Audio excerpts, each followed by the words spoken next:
नमस्कार, एक बार पुनः स्वागत है आप सभी लोगों का हमारे समृद्धि आईएएस के यूट्यूब चैनल पर और अब की बार मेंस पार सीरीज में, जिसमें आज हम जो जीएस है पेपर 5 से कराने वाले हैं। और आप सभी जानते हैं कि जो जीएस पेपर 5 और 6 है वो बेसिकली यूपी स्पेशल के पेपर हैं।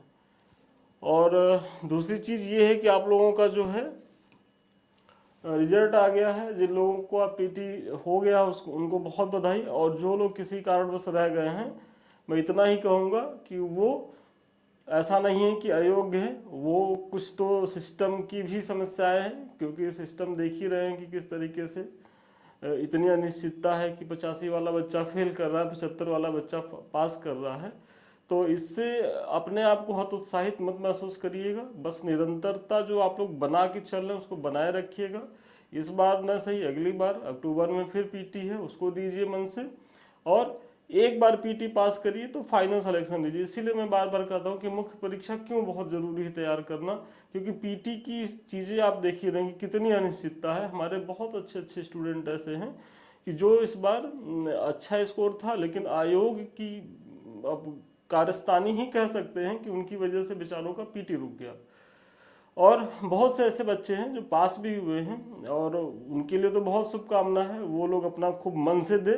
और जो लोगों का इस बार पीटी रह गया ये समझ लीजिए कि उनको तो और दुगने उत्साह से देना है।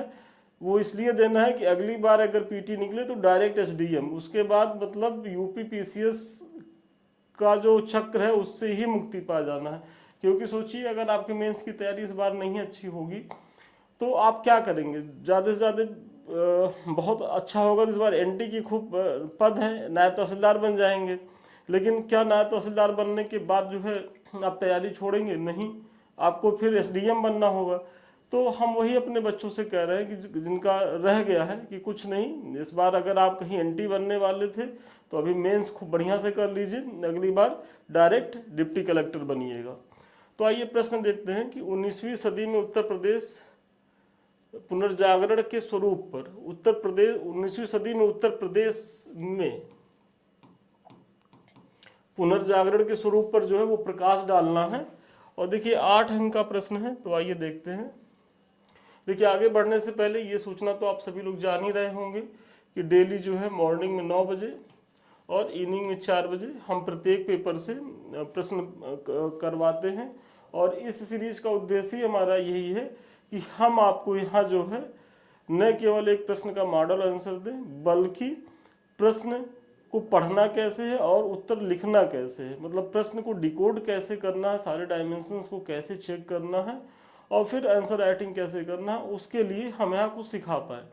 और फिर वीकली हमारा करंट अफेयर्स आता है, ये प्रत्येक सैटरडे को आता है सुबह जो है 9 बजे। तो आप लोग इससे ज़रूर जुड़िए और इस समय तो ज़रूर चैनल पे बने रहिए, क्योंकि होता क्या है कि अगर इस समय आप चैनल पे बने रहेंगे तो आपके पास बर्डन नहीं होगा। डेली डेली आपकी चीज़ें तैयार होती रहेंगी तो फिर वो इकट्ठा नहीं होगा, क्योंकि जब चीज़ें बहुत ज़्यादा इकट्ठा हो जाती है तो वो स्किप हो जाती, छूट जाती है। और आप देख ही रहे हैं कितना महत्वपूर्ण सीरीज हम चला रहे हैं, तो इसको छोड़िए नहीं, इससे बने रहिए। 19वीं सदी में उत्तर प्रदेश पुनर्जागरण के स्वरूप पर प्रकाश डालिए, 8 अंक का है। और सबसे पहले हर बार की तरह एक छोटी सी भूमिका, थोड़ा सा पुनर्जागरण के बारे में बताइए। तो 19वीं सदी को भारत में धार्मिक एवं सामाजिक पुनर्जागरण की सदी जो है वो माना जाता है। चूंकि पश्चिम में पुनर्जागरण प्रबोधन की धारा का विकास हो चुका था, जिससे न केवल यूरोप बल्कि पूरी दुनिया जो है वो प्रभावित हुई। आप सभी जान रहे होंगे कि जो 19वीं सदी है उस समय क्या है कि जो भारत में जो पुनर्जागरण है या धर्म सुधार जो आंदोलन है वो अपने पीक पे रहता है। तो क्यों रहता है, तो उसके पीछे एक पृष्ठभूमि है। पृष्ठभूमि क्या है कि यूरोप में जो है पुनर्जागरण और प्रबोधन की धारा हो चुकी थी, अमेरिकी क्रांति हो चुकी थी, फ्रांसीसी क्रांति हो गई थी। तो ये सारी चीज़ें जो है एक तरीके से पुनर्जागरण और प्रबोधन के विचारों को प्रसारित किया। जो अमेरिकी क्रांति का जो नारा था स्वतंत्रता, समानता, बंधुत्व, तो उसके पीछे की जो पृष्ठभूमि थी यही पुनर्जागरण प्रबोधन की पृष्ठभूमि थी। और जब अमेरिकी क्रांति सफल हुई, ब्रिटेन का जो है औपनिवेशिक जो स्थान था वो खत्म हुआ, और फिर फ्रांस की क्रांति जब हुई तो विश्व स्तर पे इन सब घटनाओं ने बहुत प्रभावित किया। और आप सभी जानते होंगे कि भारत भी जो था वो यूरोप का ब्रिटेन का उपनिवेश था, तो वहाँ से भी चीज़ें यहाँ आई। और 1813 के बाद आप सभी जानते होंगे कि यहाँ जो है वो पाश्चात्य शिक्षा का, मतलब जो अंग्रेजी शिक्षा के लिए प्रयास किया गया 33 के बाद, तो वो उसमें और गति ही आ गई थी। और यही वो समय था कि जब लोग पाश्चात्य सभ्यता संस्कृति से परिचित हो रहे थे और पाश्चात्य मूल्यों को जो है वो प्रभावी रूप से क्रियान्वित कर रहे थे। और उसके लिए माध्यम भी आ गए थे, प्रिंट मीडिया आ गई थी, तो डिबेटिंग क्लब्स तमाम खुल गए थे। तो ये सारी चीज़ें जो है इसको और गति दी। तो ये सारी चीज़ें पृष्ठभूमि में है। इसी कड़ी के तहत भारत में पाश्चात्य शिक्षा से प्रभावित लोगों ने सामाजिक संरचना, धार्मिक रीति रिवाज व परंपराओं को तर्क की कसौटी पर कसना आरंभ किया, जिससे सामाजिक धार्मिक आंदोलन का जन्म हुआ। अब आप कहेंगे कि सर सामाजिक धार्मिक आंदोलन, क्योंकि जो भारतीय समाज है वो अपने धर्म से इतना गहरे जुड़ा हुआ है कि इसको केवल धर्म सुधार आंदोलन नहीं कहा जा सकता, ये सामाजिक धार्मिक सुधार आंदोलन इसके लिए बहुत सटीक वर्ड होगा। तो वही हम यहाँ कह रहे हैं। आज भी सोचिए, आज भी हम अपने धर्म से इतना प्रभावित होते हैं कि हमारे समाज की बहुत सी मान्यताएं, बहुत सी चीज़ें जो हैं वो धर्म से संचालित होती हैं। तो 19वीं शताब्दी में ये तो और ज़्यादा प्रभावी था, जब बहुत ज़्यादा साइंटिफिक अप्रोच का विकास नहीं हुआ था। तो ये सारी चीज़ें जब थी, तो आप समझ सकते हैं। पुनर्जागरण का प्रभाव संपूर्ण उत्तर भारत के प्रमुख शहरों में था, जैसे कलकत्ता, मुंबई, दिल्ली, पंजाब आदि। अगर भारत में पुनर्जागरण की चीज़ें देखा जाए तो जो उत्तर भारत था उसके जो महत्वपूर्ण महानगर थे वहाँ सभी जगह इसका प्रभाव था। इसी कड़ी में अगर देखा जाए उत्तर प्रदेश में भी इस दिशा में महत्वपूर्ण संस्थाओं एवं व्यक्तियों द्वारा उल्लेखनीय जो है वो कार्य किए गए। क्योंकि देखिए 8 अंक का प्रश्न है तो आपको बहुत ज़्यादा इतना तो स्कोप नहीं है कि उत्तर को बहुत विस्तार से लिखें। थोड़ा सा यहाँ विस्तार से इसकी पृष्ठभूमि इसलिए बताएं कि हो सकता है कि ये प्रश्न जो है उत्तर प्रदेश से पे फोकस ना करके ये आपके फर्स्ट पेपर में पूछ ले, तो कम से कम भारत में अगर धार्मिक सामाजिक जो सुधार आंदोलन शुरू हुए तो उसकी पृष्ठभूमि क्या थी, उसको गति प्रदान करने वाले कारक क्या थे, अगर वहाँ से जोड़ के पूछे तो जितना मैंने अभी पीछे बताया और जो मैंने अभी बोला है अगर आप उसको रिलेट कर लें तो आपकी चीज़ें वहीं से हो जाएंगी। और मेरा उद्देश्य भी यही है कि अगर प्रश्न किसी भी डायमेंशन से पूछे, अगर यहाँ से पूछे तो आप जो है वो कर पाए। तो सबसे पहले जो है अब आर्य समाज की भूमिका दिखाइए, क्योंकि आप सभी जानते होंगे कि ये जो संगठन या व्यक्ति हैं तो ये पुनर्जागरण की दिशा में बहुत महत्वपूर्ण इनका जो है वो कदम रहा, प्रयास रहा है। तो आर्य समाज, इसके संस्थापक दयानंद सरस्वती थे। इनका मानना था कि वैदिक जीवन पद्धति के अनुकरण से आज के भारत की समस्याओं का अंत होगा। इसीलिए उन्होंने जो है वो वेदों की ओर चलो या लौटो का नारा दिया। तो ये तो आपके पीटी का फैक्ट हो गया आसान सा कि वेदों की ओर लौटो का नारा किसने दिया था, तो वो दयानंद सरस्वती जी ने दिया था। लेकिन ये क्यों कह रहे थे, क्योंकि इनको लग रहा था कि जो भी वर्तमान समय में भारत की समस्याएं हैं उसका निराकरण कहाँ है, वेद में। अगर वेद की चीज़ों को हम फॉलो करेंगे अपने जीवन में, उसको अपने जीवन पद्धति के अनुसार जिएंगे तो बहुत सी समस्याओं से जो है वो निजात पा सकते हैं। जैसे इनका कहना था कि भाई आज जो है बहुत से धर्म के लोग आपस में लड़ रहे हैं, लेकिन वेद हमारा क्या कहता है कि एकम सत्य विप्रा बहुधा वदंती, मतलब सत्य एक ही है, विद्वान लोग उसे कई तरीके से कहते हैं, मतलब एकेश्वरवाद की बात होती है। तो कहीं न कहीं जो धार्मिक रूप से जो कट्टरपन था, ईसाई का अपना था, सिख का अपना था, या फिर जो है मुस्लिम है या हिंदू है, तो ये जो लड़ रहे थे इसका निदान था। फिर विश्व बंधुत्व की, सर्वे भवन्तु सुखिनः की कामना जो थी, वसुधैव कुटुम्बकम की जो भावना थी, ये सब चीज़ें हमारे कहाँ है, वेद में है।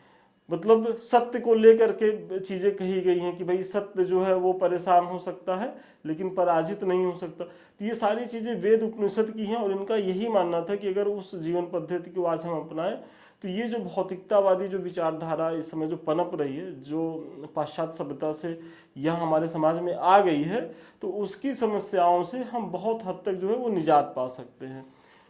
तो इसीलिए नारा देते हैं। वैसे तो इसका प्रचार प्रसार मुख्यतः मुंबई, पंजाब, राजस्थान एवं दिल्ली में था, किंतु पश्चिमी उत्तर प्रदेश के कई जिलों में इस संस्था द्वारा समाज सुधार के कई महत्वपूर्ण कार्य किए गए। देखिए, आर्य समाज का तो जो प्रधान केंद्र था वो कहाँ था? मुंबई, पंजाब, राजस्थान एवं दिल्ली।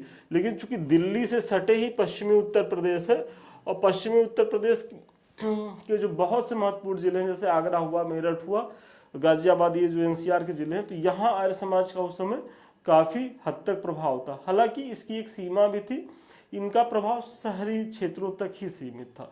मतलब ये अभी पूरे ग्रामीण क्षेत्रों में नहीं पनप पाए थे, इनका जनाधार अभी सीमित था, केवल शहरी क्षेत्रों तक ही था। तो आर्य समाज की भूमिका आप बता दिए।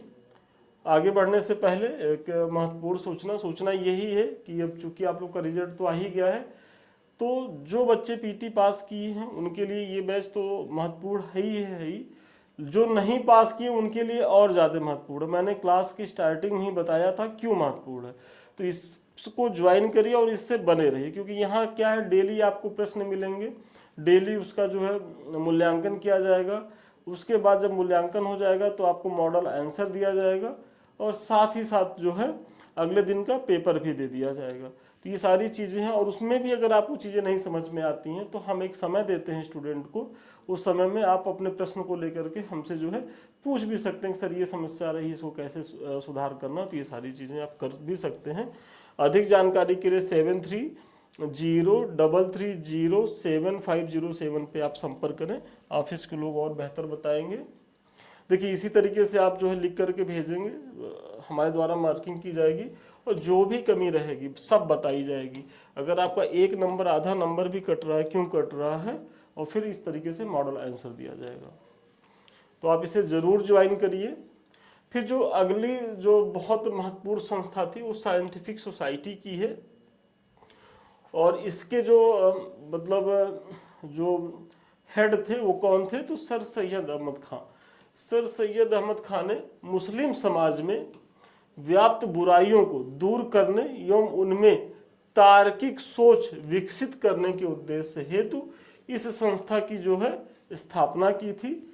इस संस्था ने मुसलमानों को अंधविश्वासों से निकालने, धर्म की तार्किक व्याख्या एवं वैज्ञानिक शिक्षा पद्धति की दिशा में सराहनीय कार्य किया।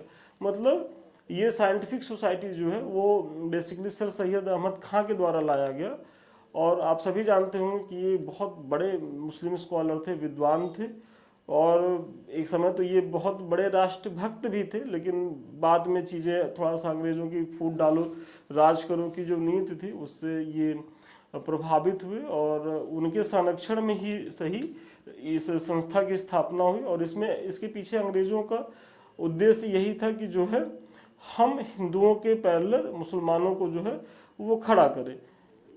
वो तो एक अलग विषय है, लेकिन यहाँ क्या है कि संस्था का जो है एक फायदा ये हुआ कि जो मुस्लिम लोग थे जो कायदे से शिक्षा पद्धति में पिछड़ रहे थे, और बेसिकली जो प्रारंभिक शिक्षा को लेकर के जो एक माध्यम था जिससे वो अंग्रेजी का विरोध कर रहे थे, वो साइंटिफिक अप्रोच का विरोध कर रहे थे। मतलब वो कहीं ना कहीं अभी परंपरागत चीज़ों से जुड़े हुए थे। तो उनमें ये सब चीज़ों का विकास करने के लिए ये संस्था ने बहुत महत्वपूर्ण योगदान दिया। तो इसलिए इसको भी आप जो है कोट कर सकते हैं, और बिल्कुल कोट करिएगा। फिर अगला जो आंदोलन है वो देवबंद आंदोलन है। मुस्लिम समाज को पारंपरिक रूप से जागरूक, नैतिकतापूर्ण और समृद्ध बनाने के उद्देश्य से 1866-67 ईस्वी में, देखिए ये डेट याद रखिएगा क्योंकि यहाँ से पीटी में जो है वो प्रश्न पूछा गया है कि ये देवबंद आंदोलन जो है कब शुरू हुआ, और अगर कहाँ से पूछे तो वो सहारनपुर का देवबंद एक जगह है, वहीं से शुरू हुआ था उत्तर प्रदेश में। तो ये अपना ही उत्तर प्रदेश का आंदोलन था, और इस आंदोलन की शुरुआत हुई थी, इसका मुख्य केंद्र सहारनपुर का देवबंद था। इसके संस्थापकों मोहम्मद कासिम ननौतवी, रशीद अहमद गंगोही ने यहाँ इस्लामिक शिक्षा जो है वो केंद्र की स्थापना की थी। और देखिए यहाँ क्या है कि जो भी आपने पीटी में फैक्ट पढ़ा है उसी का ये जो है एप्लीकेशन है। यदि आपके पास पीटी का फैक्ट रहेगा तो आप जो है मुख्य परीक्षा में उसका उपयोग कैसे करेंगे, तो इसका सबसे ज्वलंत उदाहरण यही है कि देवबंद के बारे में आप बता रहे हैं कि मुस्लिम समाज सुधार से जुड़ा आंदोलन था। पहली चीज, इसकी स्थापना कब हुई, उसके बाद इसके संस्थापक कौन कौन थे, ये सारा चीज आप पीटी में पढ़े थे और यही आप बता दीजिए। फिर ये कर क्या रहा था और सफल कितना हुआ। तो सफल में अगर देखा जाए तो हालांकि बाद में इसमें जो है इस्लामिक कट्टरपन के तत्व प्रबल होते गए और यह आंदोलन जो है अपने मूल स्वरूप से जो है वो भटक गया। देखिए इनका मूल स्वरूप तो यही था कि जो है हम मुसलमानों में जो है कहीं न कहीं वैज्ञानिक जो है वो टेम्परामेंट जो है साइंटिफिक टेम्परामेंट का विकास करे, लेकिन ये कुछ पुरातन पंथी कह लीजिए या जो भी इनके जो धर्मगुरु थे, जो एक तरीके से कठमुल्लापन कह लीजिए, कि वो उनके प्रभाव में आ गए और फिर इनका वही है कि दारुल हर्ब से दारुल इस्लाम की स्थापना करने की तरफ ये मुड़ जाते हैं। मतलब एक तरीके से जिहाद का नारा कि हम जो है इस्लामीकरण कर देंगे, और इस चक्कर में ये आंदोलन जो था अपने मूल उद्देश्य से भटक गया। और जैसे ही ये दारुल हर्ब से दारुल इस्लाम की बात करते हैं तो भाई अंग्रेजों को तो बहाना चाहिए था ऐसी संस्थाओं को दमन करने के लिए, और उसके बाद इनका जो है बहुत निर्ममता पूर्वक जो है इनका दमन भी किया गया अंग्रेजों के द्वारा। इसीलिए कहा जाता है कि अंग्रेजों से लड़ने का सबसे बेहतरीन रास्ता जो है वो गांधी जी का ही था, क्योंकि गांधी जी जानते थे कि इनसे जो है वो लड़ करके नहीं पेश पाएंगे। भाई चर्चिल कहता ही था गांधी जी के बारे में कि अगर ये लड़े तो इसको तो हम चुटकी में मसल दें, लेकिन ये ऐसे अस्त्र से लड़ता है कि जो दिखता नहीं है लेकिन उसकी मार जो है वो बहुत गंभीर होती है। तो वही चीज़ें थी। तो गांधी जी का वो मार्ग सही था। और वैसे इसी तरीके से आज के जो नक्सली जो क्षेत्र है या जहाँ भी है, लोग थोड़ा सा हिंसा कर लेते हैं और सोचते हैं कि हम सरकार से निपट लेंगे। तो सरकार से निपटना वो भी हिंसात्मक तरीके से, तो ये मतलब वही है कि आप यूकेजी के बच्चे की तरह व्यवहार कर रहे हैं, क्योंकि इतने वेपन्स इतने इक्विपमेंट्स हैं सरकार के पास कि यदि आपको चाहे तो वो चुटकियों में मसल के रख दे। अगर आप लोकतांत्रिक देश में रह रहे हैं तो लोकतांत्रिक प्रक्रिया का फॉलो करिएगा तो आपके पास एक जन समर्थन होगा, और यही जो जन समर्थन है वो बड़े बड़े सरकारों को जो है वो झुका देता है। आप सोचिए आज तो लोकतंत्र की इतनी चीज़ें विकसित हो गई हैं। जब गांधी जी जब संघर्ष कर रहे थे तो उस समय तो लोकतंत्र नामक जो ये चिड़िया है वो तो अभी अंडे में ही थी, लेकिन फिर भी वो रास्ता सही था, उनका तरीका उनका सही था। तो भारत नहीं पूरे विश्व के लोगों का जो है वो सहानुभूति पाने में वो सफल रहे थे। और यही एक बड़ा कारण था कि द्वितीय विश्व युद्ध के बाद अमेरिका जैसे देश भी कह रहे थे कि नहीं अब आप भारत को आज़ाद करिए।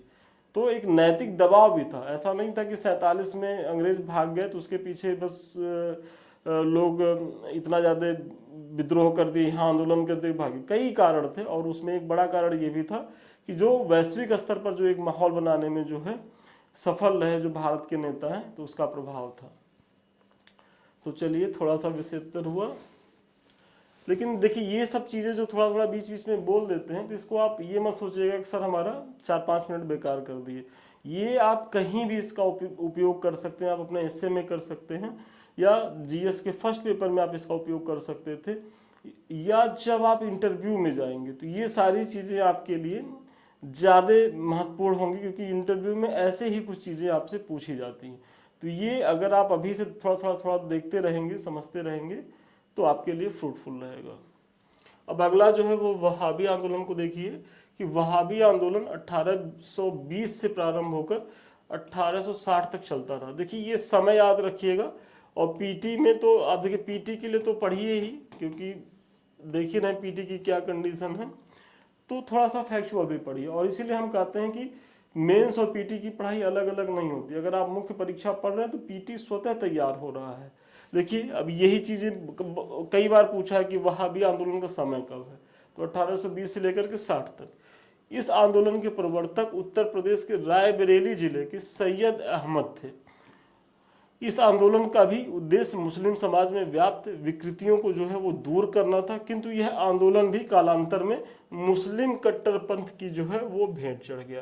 देखिए स्टार्टिंग में चूंकि इनका प्रयास था और अपने प्रयास में कुछ हद तक ये सफल भी रहे, बेहतरीन काम भी कर रहे थे, लेकिन वही यहाँ भी एक समय के बाद दारुल हर्ब से दारुल इस्लाम की बात होने लगी और जिहाद की चीज़ें होने लगी, तो ये भी जो है अपने मूल उद्देश्य से भटका और इसका भी जो है वो अंत हो गया। तो अब वहाबी की भी चर्चा करिए।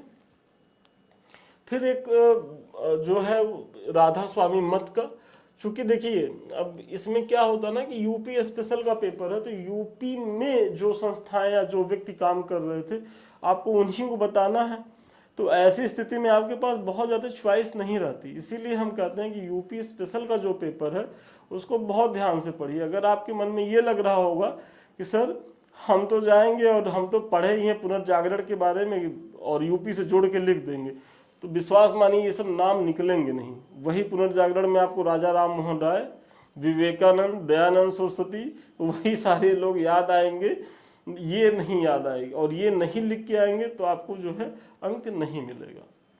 मुस्लिम सुधार आंदोलन की तरह हिंदू और सिख समाज में व्याप्त रूढ़िवादिता के विरुद्ध भी कई आंदोलन जो है वो शुरू हुए। इन आंदोलनों में मुख्यतः है राधा स्वामी मत, जिसकी स्थापना 1861 में शिवदयाल साहब ने आगरा में की थी। इस मत के अनुयायी हिंदू और सिख दोनों थे।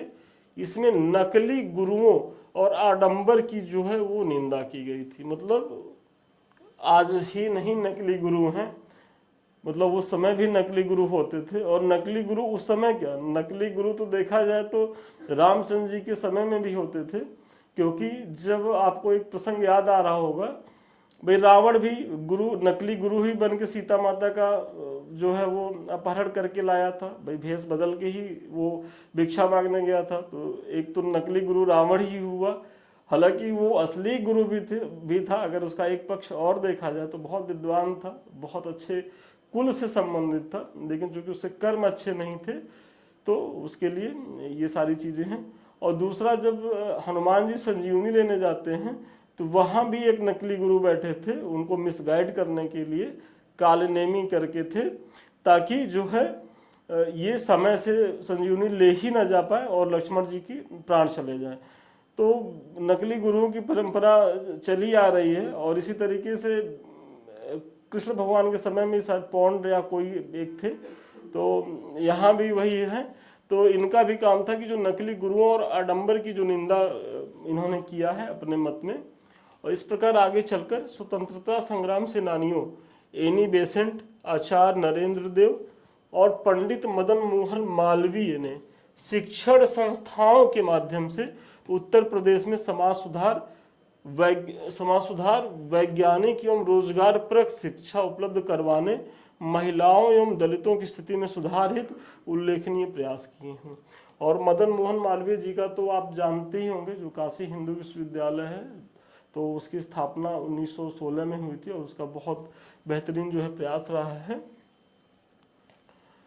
अतः उपयुक्त विवरण के आधार पर कहा जा सकता है कि समाज सुधार का जो प्रयास देश दुनिया के स्तर पर हो रहा था, उसमें उत्तर प्रदेश भी जो है वो अछूता नहीं रहा। वही जो मैंने भूमिका में बताई थी कि भाई पुनर्जागरण प्रबोधन की जो धारा है वो यूरोप में डेवलप हुई और यूरोप से निकल करके अमेरिका पहुंची, और अमेरिका से होते हुए चूंकि भारत भी एक उपनिवेश था ब्रिटेन का, तो यहाँ पहुंची।